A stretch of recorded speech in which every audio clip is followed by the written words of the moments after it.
अरे एक गोष्ट सांगावं लागेल फक्त, की त्या धुरंधर पिक्चरमुळे ना यार साईड इफेक्ट्स खूप व्हायला लागले आता. साईड इफेक्ट्स असे की पूर्ण त्या पूर्ण ते कॅरेक्टर कसं होतं धुरंधर पिक्चरमधलं ते हिरोचं कॅरेक्टर कसं होतं, ते कॅरेक्टर सारखं वागावंसं वाटतं नुसतं. म्हणजे उदाहरणार्थ आता मला ते जेव्हापासून तो पिक्चर बघितला ना, त्या पिक्चरमध्ये कॅरेक्टर कसं एकदम असं फायटिंग मोडमध्ये राहतं, एकदम बेस्ट मोडमध्ये राहतं. पूर्ण कंप्लीट वॉर मोडमध्ये राहते कॅरेक्टर, तसं राहावंसं वाटतं नुसतं. म्हणजे त्या कॅरेक्टरची, त्या हिरोची कशी अशी एकदम पूर्णपणे मोठी केसं वाढले राहतात वगैरे, तसं करावंसं वाटतं वगैरे. हे काय चाललंय माझं कळत नाही. 3-4 महिन्यापासून म्हणजे असं पूर्णपणे त्याच जेव्हापासून तो पिक्चर आला ना धुरंधर, तेव्हापासून कंप्लीट त्याच मोडमध्ये आहे मी. फक्त केस वाढवावीशी वाटतं, एक डोक्याला मी अजूनपर्यंत कटिंग केली नाही अजूनपर्यंत, की माझा अवतार एकदम विचित्र होऊन गेलेला आहे.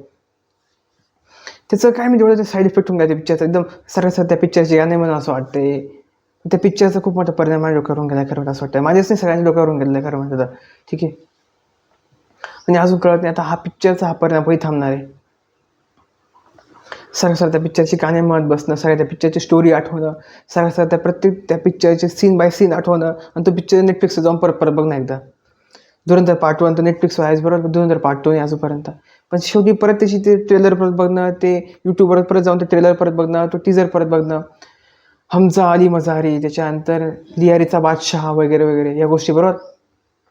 पण याच्यामुळे काय होतं माहिती का, याच्यामुळे माझ्या डोक्यावर हळूहळू परिणाम होत चालला आहे आता त्या पिक्चरमुळं.